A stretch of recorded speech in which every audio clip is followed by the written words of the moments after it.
Many mistake gaslighting for other forms of psychological aggression and abuse, such as bullying and exclusion, but it's a little bit different. Gaslighting is a form of psychological manipulation. The gaslighter manipulates the person being gaslighted in a way that forces them to question their own version of events and even their own sanity. Gaslighting forces you to question the facts and ultimately yourself and your ability to do your job. I want to read a passage from Mita's article on gaslighting in the Harvard Business Review. I think it's one of the most powerful descriptions of gaslighting I've seen, pen to paper. Here it is. Gaslighting is a form of psychological abuse where an individual tries to gain power and control over you. They will lie intentionally and they will set you up to fail. They will say and do things and later deny that it even happened. They will undermine you, manipulate you, and convince you that you are the problem. Too many people suffer in silence. We are gaslighted, told that it's our fault for the pain inflicted on us by these toxic managers. Psychological research has shown that gaslighters tend to share some common characteristics. They are highly manipulative. They have a low sense of self-worth or self-esteem, which they bolster by bringing others down. They are controlling to a point where they don't respond well when they don't have power. They have narcissistic tendencies, and they sometimes are seen at work as toxic leaders. I'm excited to introduce today's guest, Mita Mallick. Mita is a corporate change maker with a track record of transforming businesses from the inside out. She believes companies have a responsibility to make social impact. She's currently the head of inclusion and equity and impact at Carta and is a top LinkedIn Voice 20. As a former head of diversity, inclusion, and cross-cultural marketing at Unilever, Mita's efforts to build an inclusive culture has been celebrated. Under her leadership, Unilever was gender balanced at the manager level and above. Mita, let's talk about your Harvard Business Review article. What spurred you to write the article on gaslighting? Even as I came into this conversation, I have a lot of shame, embarrassment, anger, guilt, anxiety about this topic. And I probably had been working on that piece for over a year and journaling, and finally had the courage to publish it. And it's because I've been a victim of gaslighting. And that's why I wrote the piece. And I think it's something we don't talk often enough about. And so I wanted to share my experience, but I also wanted to teach from experience, but also, so what do we do about it? What can we do to help each other? And you just don't know what kind of pain people are going through, because I think during that time in my career, people would say that I was a thought leader. I had this amazing brand and presence, and yet I was in a lot of pain because not many people knew what was happening at work. You mentioned shame, and it's funny because almost exactly a year ago, we had, I don't know if you remember, Nandini Jami, who's a co-founder of Sleeping Giant and Check My Ads. And she had actually talked about her former partner gaslighting her and basically taking over the business, and how he would basically do things to make her think that it was her, not him. What exactly is gaslighting? Because it's really hard to pinpoint. If you could explain what gaslighting is in the workplace, what does it look like? Yeah, I think my simple analogy just in real life, if we were sitting next to each other and I slapped you across the face, which I would never do, but let's say I did. Thank you. And you said, why did you do that? You just slapped me across the face. And I said, no, I didn't. I didn't slap you across the face. And so that is what repeatedly I would say would happen with me and this former manager. I have many instances, and some of this will sound familiar to those listening, but you're incompetent and no one at this company would ever want you on their team. I gave you a chance and I hired you. But then externally or in other meetings would be like, oh, Mita's just amazing. Isn't she incredible? All that she's done. I would prepare decks and things that we all do. And this individual would say, yes, of course you're going to come present at the meeting. And then I'd be waiting. And I'd be like, where's the invite? Texting, am I presenting? Am I doing it? And then later on, colleagues being like, he said you weren't available to present. Telling me I was on track to be a VP while telling other people that I was a poor performer and seeding that. It was also things like other people, like the standards were different. So like other people could travel they could go to these leadership and development opportunities, but we don't have budget to send you. But yet all of my peers are going. And so that is how it consistently would show up. I remember I was being honored for something externally, which this individual had approved. And I was at the event and the person's blowing up my phone being like, where are you? You're supposed to be in this meeting. And I'm like, but I'm in New York City. Like the company's purchased a table for me. So it was that constant making you feel like you didn't understand what the reality was, or questioning the truth and rewriting the truth. So there's some comments right now. What you just said really resonated with a lot of the folks who are here. I think what is so powerful and so brave of you to actually tell your story is that a lot of us, because I know I've been gaslighted in the past as well, there's almost a sense of shame to it, because the hard part is trying to explain what's happening. Like, you did such a powerful job at explaining the situation. But I know there's been circumstances where I've talked to people and they're like, there was no email trail. It was just basically these comments said in meetings, and it becomes a he said, she said. How do you articulate it and how do you ask for help when this gaslighting is so, it's so hard to touch and describe in a lot of ways?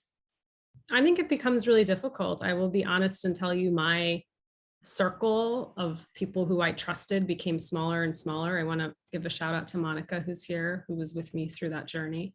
But I also felt like there were people who believed me and people who didn't. And that happens in many of these cases. You're imagining, you're making it up. You're stronger than this. Why would you put up with this? I'm embarrassed to tell anyone. I don't want to be sharing anymore because I'm finding that people aren't supportive. And at the sort of end of it, I had just lost a lot of weight. It was bad. Wasn't sleeping, and my mom and brother had to intervene. And it was like, for what? Which I think ironically now we're all reevaluating. And the great pause that, like, enough is enough. I'm not going to be tolerating and staying in these types of cultures, but it's hard. And I think it was a trusted few that I would talk to who would, yeah, that is gaslighting. You're not losing your mind, even though the individual is trying to convince you you are. Did you go to HR, or is that something that you would recommend that the folks who are on this call do if they're being gaslighted? It didn't work out for me. So I think that I ended up leaving. Yeah. I wanted the rights to my story, which I'm able to share now. So I think you have to do what makes sense for you.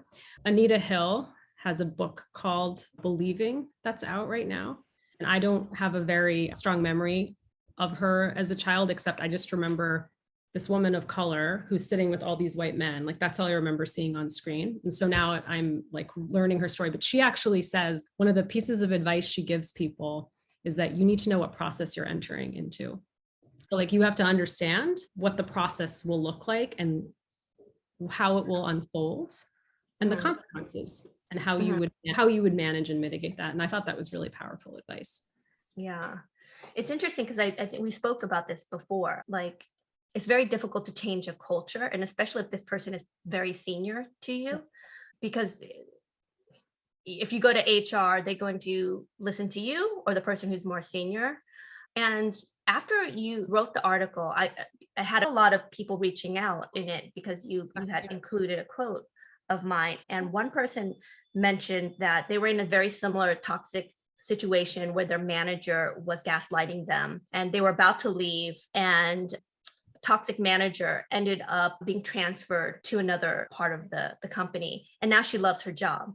And it's one of those things where it seems like the only option might be either if you leave the company, or B, you stay and then just hope, deal with the agony and hope for that type of situation. I think it depends. And I don't know whose quote this is. I won't take credit for it, but you can't heal in the place that hurt you.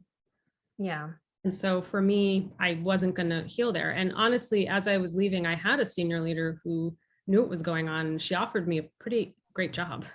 And I said, I can't stay here anymore, because it was in a different division, but I was like, I'm so like, I need to heal.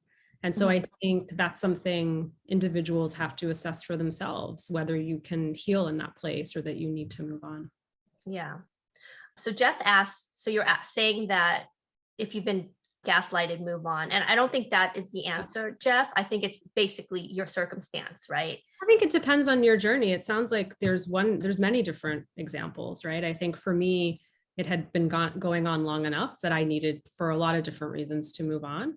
I think there's opportunities to move internally. I think, as I talk about in the article, there are opportunities to intervene, especially other leaders, and the signs to watch out if an employee is gaslighting. So I think people have to do what makes sense for them. No one knows the journey except for you. You can't judge it. People might judge me for the amount of time I stayed in that situation. Why did you stay? Because I think you didn't leave right away. This had been taking place for a long period of time. Yeah. What was your impetus to stay? Were you hoping for it to change, or? Was hoping for it to change. I think your confidence gets shattered too. Like it happens over time. So you just are like existing, and it seemed like a lot of inertia to leave, but I couldn't stay. And also because you do think it'll change, and you do think you're making a bigger thing than it is. It's not a big deal, right? Buck up, be stronger. I think that's part of my cultural upbringing too.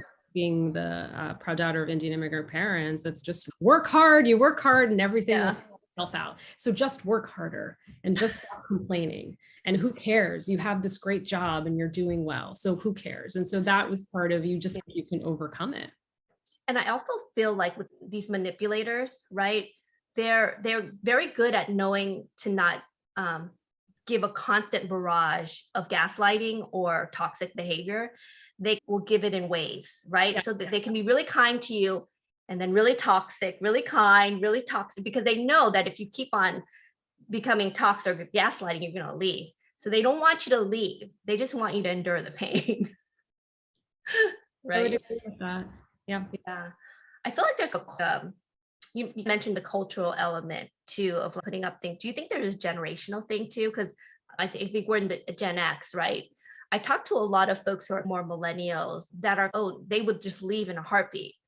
Do you think there's some element of generation too in terms of putting up with gaslighting? I wouldn't say generational for me. I think there was a cultural piece for me. I think it could be both. But I think, it's just this toughen up mindset. I'll never forget when I told someone what was happening and she was like, I wish you would call me earlier. I would just kick you in the butt and say, just show up differently. And I'm like, what? And so there's a lot of shame in that because I appear to be a strong individual, a strong leader, and yet this is happening.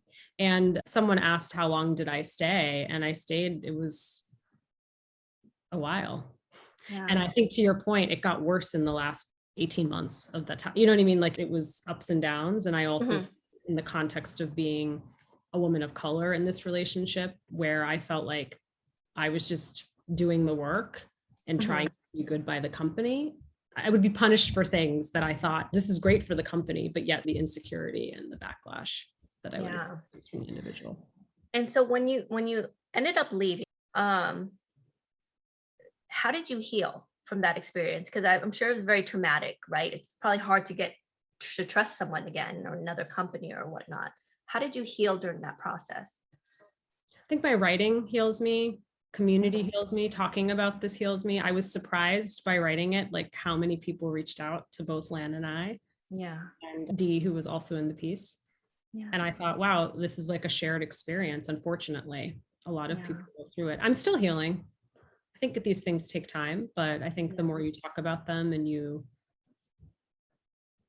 move forward. What I love too is that you're so brave in sharing your stories that other people feel free to talk about it as well. Yeah, and that was part of why I decided to write that, because it's like suffering in silence is really hard. Monica, do you want to unmute and ask your question? Sure, I'd love to. So first of all, Lan and Mita, thank you so much for having this. I can just see how much this is touching everyone, and so many people are nodding along. I just see a lot of recognition in the faces. So first of all, thank you for making space for this conversation. And I was just curious, I know that both Lan and Mita, you probably have ideas about this, but if we think about non-disclosure agreements, not in your case specifically, but more broadly, and if we think about everything from what we learned about Me Too, what we're learning about racial equity in the era of our new diversity pivot point, if we think about other injustices and inequities and traumas, right, that people experience at work, I know, Mita, you have had a chance to think about and meet with some of the people that you admire that are considering how, as a nation and world, we should reconsider the role that things like non-disclosure agreements or payouts play. And again, this is for everyone, this is not suggesting that you've been involved in one, but more in the broader context, you probably have opinions, having lived through what you lived through, if you had been put under one, right? So that's my question. What about NDAs? Because I know that I used to think, oh, they were only good. And now I've seen and I've read with Rowan Farrow and others about how much damage they can do to create cultures of complicity and repeated trauma. Thank you. I just want to thank Monica, because Monica, you've been such a great support to me in this journey and such an amazing friend. So thank you for being here.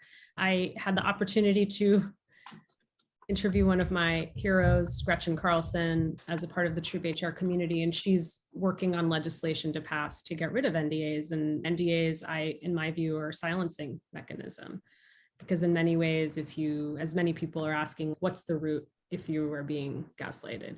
You can document, you can have witnesses, you could go to HR, and there's a possibility that you could get a settlement, right?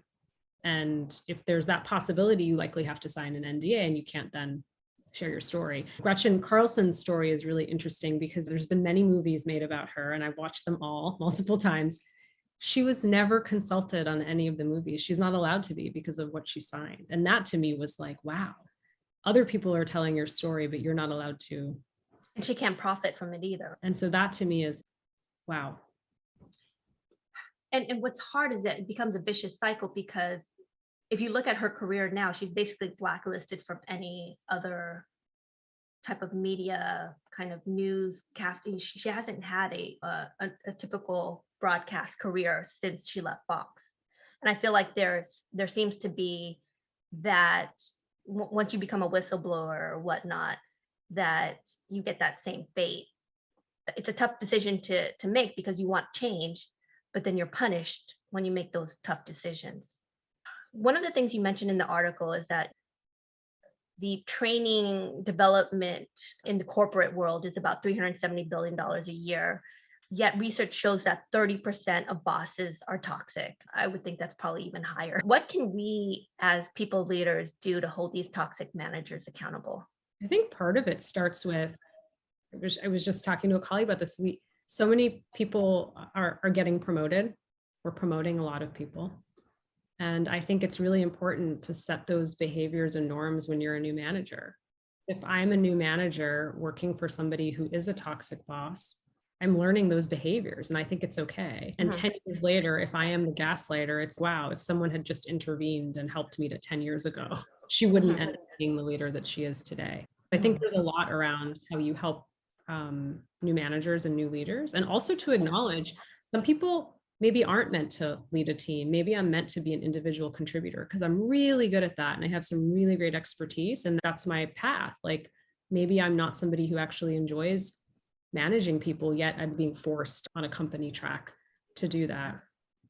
I also think one of the things I talk about in the piece is that watch out for signs of gaslighting. What are some of those signs? What course of action would you take, or do you think is the ideal step to take if you were being gaslighted? We should be protecting our culture. Some of those signs will be, if you're leading a meeting and I was supposed to present and my boss says, oh, Mita wasn't available to present, ping me, ask me, make sure I'm on invites. I think when the narratives, when a manager starts making jokes about somebody, starts seeding a negative narrative about their performance, when you see people being repeatedly excluded and subtle things, oh, Mita wasn't invited to this event. Oh, she had to watch her kids. Did she? Or travel to a conference or an event. Everyone's there but a certain person. Start to watch for the signs of that. And I think, Lan, what you said in the piece was so important about when your most passionate people go quiet, ask yourselves why. Like, why is Mita, who is a high performer, now being labeled a low performer? What is going on there? And I think too often we're scared to ask the question. Like, it's easier just to label me a low performer rather than to say, let's really interrogate what's happening here. And so I think that's really key.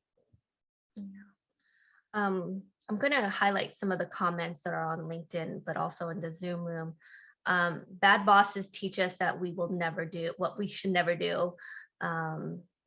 Jesse says, yes, it feels like silent suffering. Mita, thank you for sharing. I think it's hard to navigate how to move forward.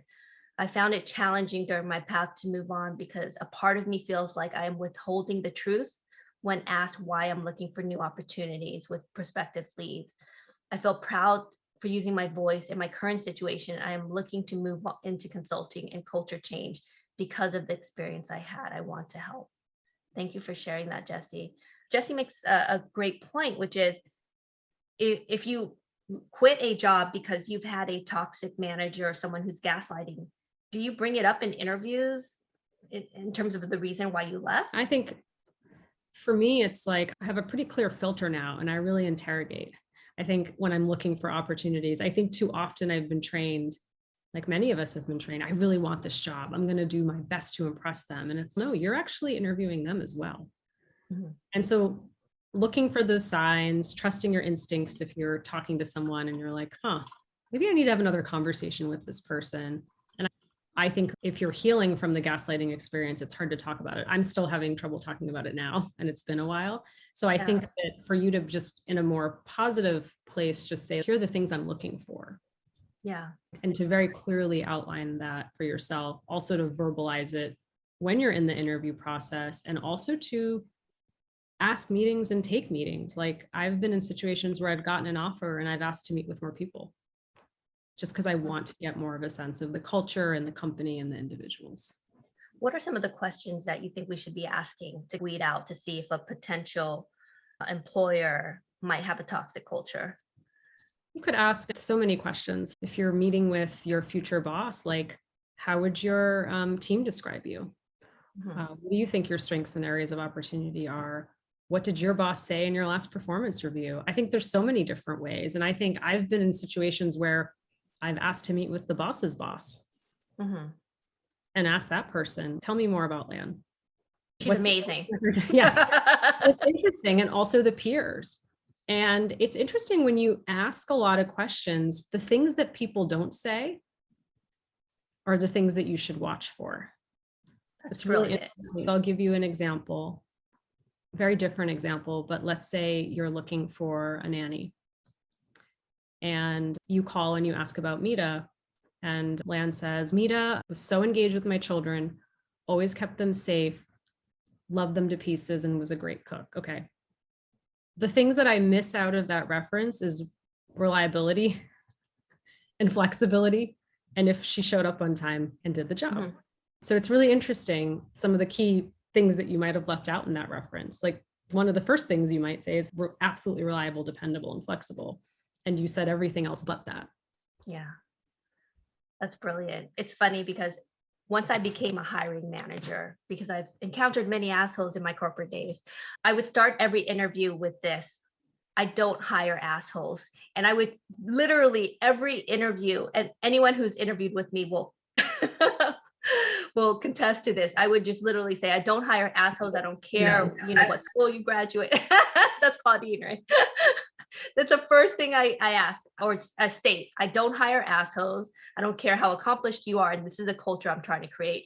And when you create that, say that up front, it automatically weeds out some people because they will you can see the fear in their faces if they are an asshole.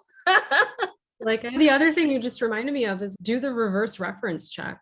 If I'm going to join Lan's team, go on LinkedIn and find some people who worked for her.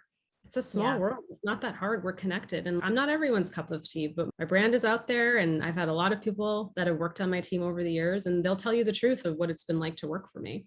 And so I think that's, yes, I want Lan as well, no matter. I'll work for you. But I think that's a way too. Don't be afraid. I always say, do this once you get the offer.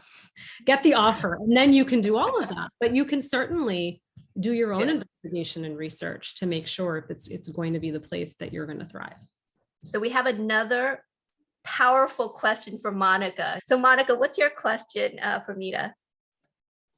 Sure. I'm struck by all these great questions about how we can tune into what being gaslit looks like. And I'm very taken by all the experiences people are sharing about how awful it feels. And I'm wondering, Mita, looking back, let's say someone's lucky enough to have a trusted relationship with someone and they are able to share some of what they're going through. What would allyship look like in those moments for us, Mita, when you think back on it? What do you wish people had done that maybe they didn't do at the time? And what advice would you have for those confidants of people that are being gaslit? Like, how would you, and so you're making me think about that. What's the right way to show up? Any tips in that area? Great question. I wish people had believed me. I wish people had believed me when I went to colleagues and told them what was happening. I think it was happening to others. They didn't want to talk about it. And so I wish, because there was a clear divide in the people that were like supportive and then the people who were like, you're making this up. This person has done this for so long. Why are you making a big deal of it? Just like work through it. I also think, to the point about HR, I think it does make a difference when you have witnesses, when you have support. If Monica, as another senior leader, would go on my behalf with me to HR, and that takes courage, but that's what allyship is. It's not for the faint-hearted. And so for Monica to come and say, hey, I'm coming with you to HR, like, here are the things I've observed. So for Monica to also be helping watch out for some of these things that are happening that we just talked about. So it's not just me as the target who's been documenting, but I have others around me documenting. And I also think one of the things that I thought about when I was writing the piece is exactly to your question, like, what could people have done? And I think trying to destabilize the power of the gaslighter. So if the gaslighter's peers were making sure I was invited to these meetings or to these events, or when the narrative about me was getting negative, for Monica to be like, that's actually not been my experience with Mita. And here are all the things I've seen her done and bring. And then I think in organizations, especially when it's possible to isolate the gaslighter, ultimately the conversation has to be back to what Lan would say, like, assholes aren't allowed to work here. So it's really not, it's unfortunate that so many times the target has to leave, but it's really that these individuals should be either coached and given a chance to be better, redeem themselves, or they need to leave. But in some situations, you could isolate the gaslighter, make them an individual contributor, right? Yeah, that's really a great point. There's power in numbers in a lot of ways. And a lot of times what I've noticed with bullies, they want to isolate the victim and they don't want people to come together and talk.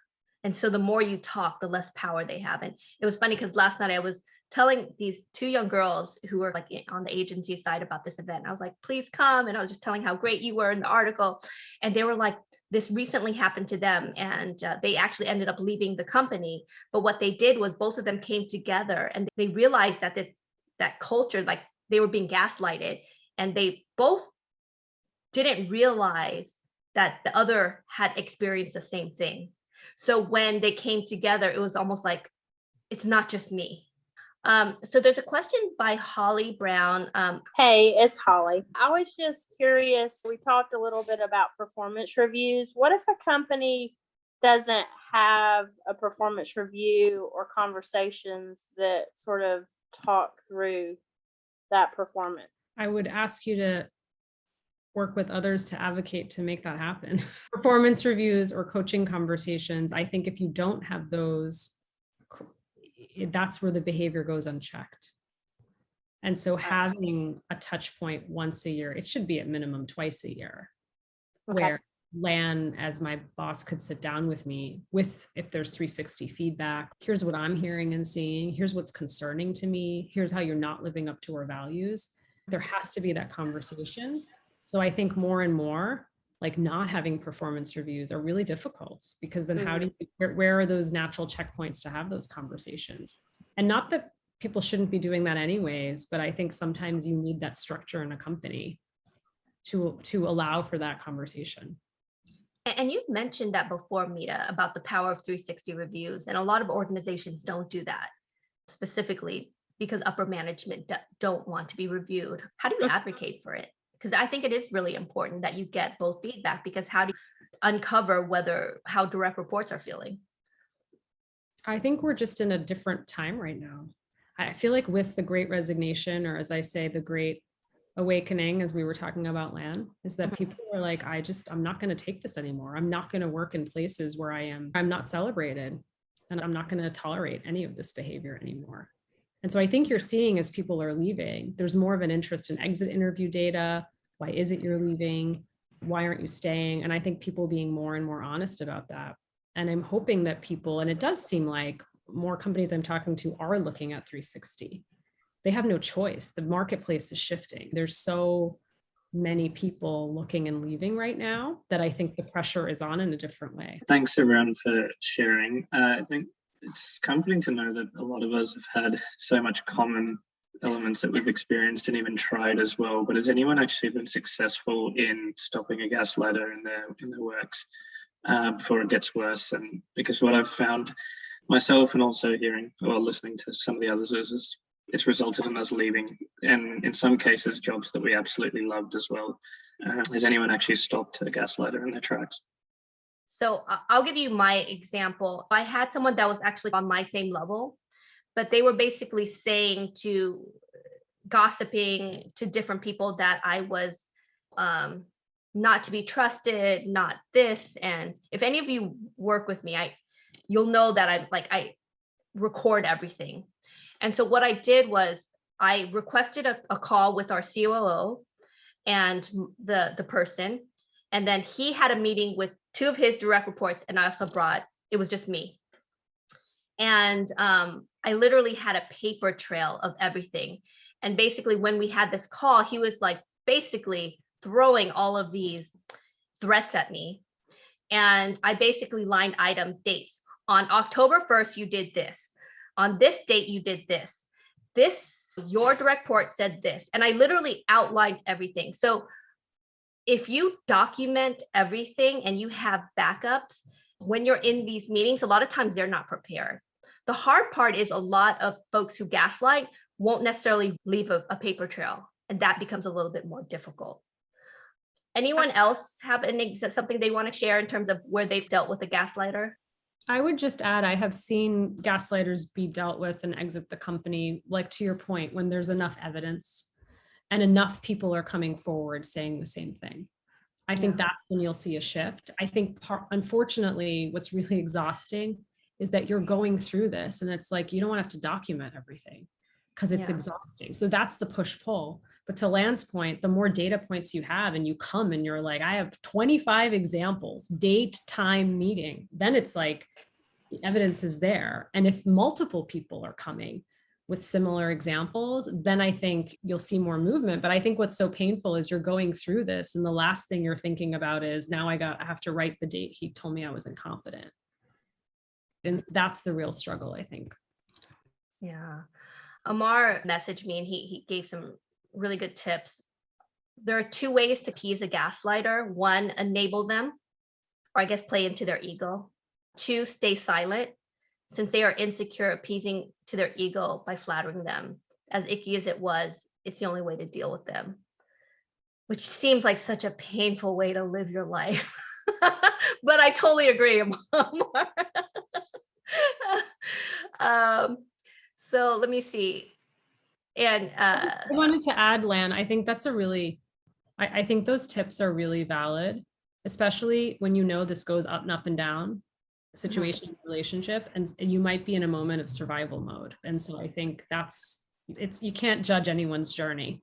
And so I think those are tips that. Yeah. Giving that example of someone who reached out to me and they were like, they waited long enough where that person, I think they either quit their job or they were transferred to another place. And now she loves her job and she's glad she didn't leave. So she could have been bullied out of that job and quit, but then that wouldn't have benefited her. Awesome. There's folks who mentioned that it's painful because your job shifts to documenting everything and it's mentally exhausting. So exactly what you just said. Monica says, listening to this and reflecting, it seems like an important reflection point before we accept roles to ask these questions. And this doesn't work out if we can't choose our managers, but when we can, vet. So true. And it's so funny because I have said to so many folks ask me like for job tips, and I'm like, really, a job can be heaven or hell depending on who you report into. So if that's even you could be a C-suite executive and you're reporting into the CEO, but if the CEO is an a-hole, you can have a miserable time. There's no easy answer. I would add to something that Monica said, which is trust your instincts and listen to I would say sometimes the whispers, they're the loudest. Before I ended up working for that individual, there was one person who warned me when I look back on it. And you hear what you want to hear. And so I would just say, if people are saying something or not saying something, read between the lines and interrogate and make the best choice for you. Yeah, I love that. Lan and Mita, this is Christy. I don't know where the question is there in the chat, but I was just wondering if either of you could speak a little bit to the fact that there seems to be a disproportionality between men versus women. This appears to be a situation where women are oftentimes targets from men with being gaslit in various organizations and businesses. Thank you for that question. I'll jump in and then ask Lan. I'm sure she has a point of view here. And Lan, actually, you brought this up about the profile of a gaslighter being very insecure. And I, as a woman of color, and this was someone identified as a white man, I felt as the time went by and I was doing well, it got worse. Gaslighting got worse. And I was like, but I'm just trying to do my job. Do I stop doing my job? Like the more accolades I got from other individuals or the more projects I was put on, it actually escalated.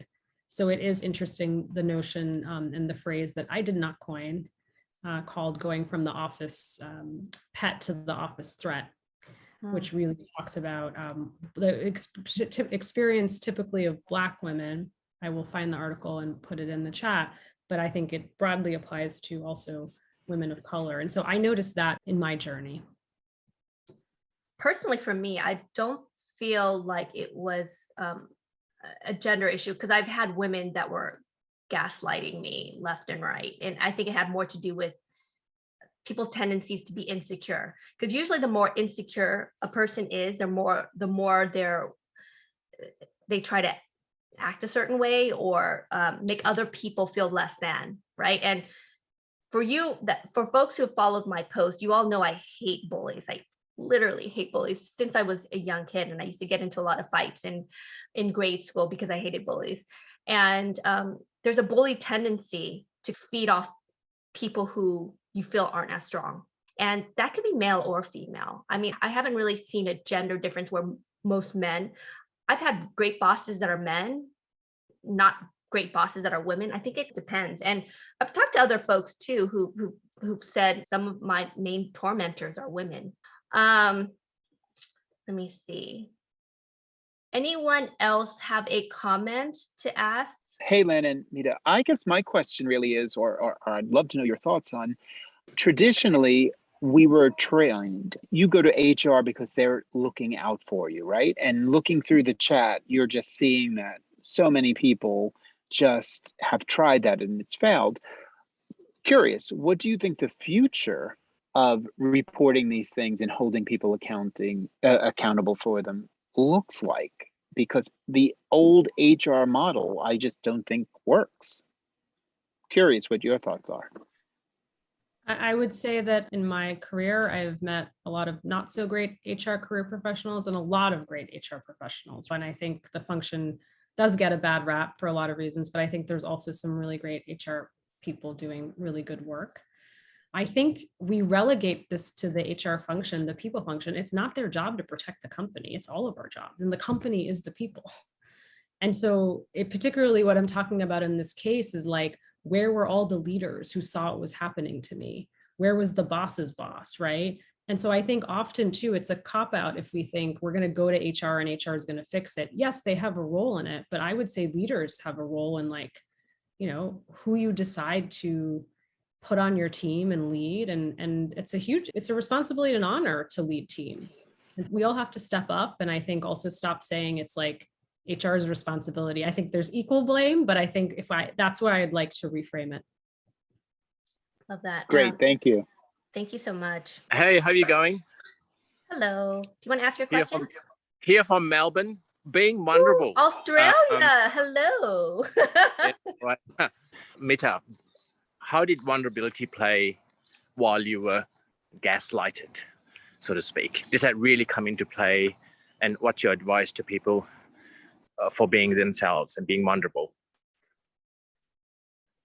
I try to lead with vulnerability. I think that's important, but I think the times where I was vulnerable, people didn't believe me. And so that's difficult, right? Especially, I think someone had put in the chat to confront the gaslighter, right? It goes back to my very first example. I slapped Lan across the face and she asks, why did you do that? And I say, no, I didn't do that. And then you're like, this is a non-starter. I'm being vulnerable, or what, you know, it's like, how, so I think that also, I would say in my case, shut me down, because the more people I was trying to find to get help and people didn't believe me. And I would say not just inside my company, I would say externally too. Like, buck up, like what, this doesn't sound that, are you sure that's what's happening? I don't know. And so then you actually, like I said, my circle got really closed off. And I think now people realize during that period of my time why I had become so isolated from a lot of connections and people who I had formerly been in touch with. Yeah. So you answered this question earlier, and you said you did a lot of writing to heal. But let's just go broadly with the folks who are on this call. How are ways that where people can really heal and move on and completely disconnect from this experience? I know your therapy was writing. Any other kind of suggestions for the folks who are on this call? Find your next chapter and places that will celebrate you and not tolerate you, or worse, gaslight you. And that doesn't, to the point earlier, it's your journey. You can very well stay in that organization and move somewhere else. It's not always that I think you have to exit.